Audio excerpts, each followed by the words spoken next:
Welcome to my channel. আশা করি সবাই ভালো আছেন। আজকের যে ভিডিওটা নিয়ে আসি সেটা হচ্ছে লিঙ্গ বানমারার তাবিজ বা মন্ত্র।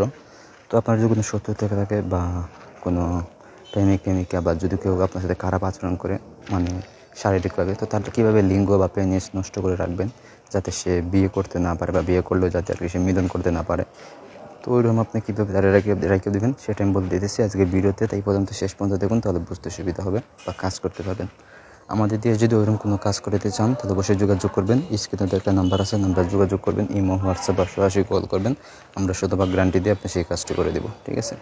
তো নিজেরা কাজটি কীভাবে করবেন, কীভাবে ফলাফল পাইবেন সেটা আমি বলে দিতেছি।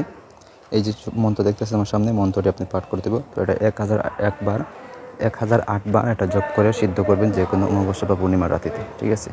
সিদ্ধ হয়ে গেলে আপনি করবেন কি, এই যে তার মন্ত্র আছে, মন্ত্রটি যে লিখবেন ওই যে ব্যক্তি আছে ব্যক্তির এই কাপড়ের উপরে লিখবেন, ঠিক আছে? কাপড়ের উপরে লিখে আপনি এই 2টা লিখবেন, লিখে আপনার নিচে তার নাম দিবেন, তার বাবার নাম দিবেন, দিয়ে আপনি তাবিজটা আপনি 2টা তাবিজ যে কোনো রোদে আপনি যে কোনো কিছু দিয়ে, হয় এই যে সিমেন্ট আছে সিমেন্ট বা আপনি বালু সিমেন্ট দিয়ে, না হয় মাটি দিয়ে আপনি রোদে রেখে দেবেন বা আগুনের উপরে রেখে দেবেন, ঠিক আছে? তাহলে আপনার যে এটা যখন শুকাইব তখন আস্তে আস্তে লিঙ্গটা শুকিয়ে যাব।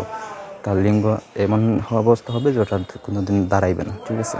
তা ঠিক না হওয়া পর্যন্ত দাঁড়াইবে না, সেটা নিয়ে কোনো শারীরিক সম্পর্ক করতে পারবে না, মিলনও করতে পারবে না, ঠিক আছে? তো এই হলো গ্যাস করতে তাবিজটা। এখন যদি কোনো কিছু বুঝতে আপনাদের অসুবিধা হয় আমাদেরকে বলবেন, অবশ্যই আমরা আপনাদেরকে বুঝিয়ে দেবো বা বুঝিয়ে দেওয়ার চেষ্টা করবো অবশ্যই। আর এটা করবেন হচ্ছে অমাবস্যা বা পূর্ণিমা রাতিতে এটা করতে হইব, ঠিক আছে? তো এই হলো আজকের তাবিজ। ধন্যবাদ সবাইকে, ভালো থাকুন, সুস্থ থাকুন, আল্লাহ হাফিজ।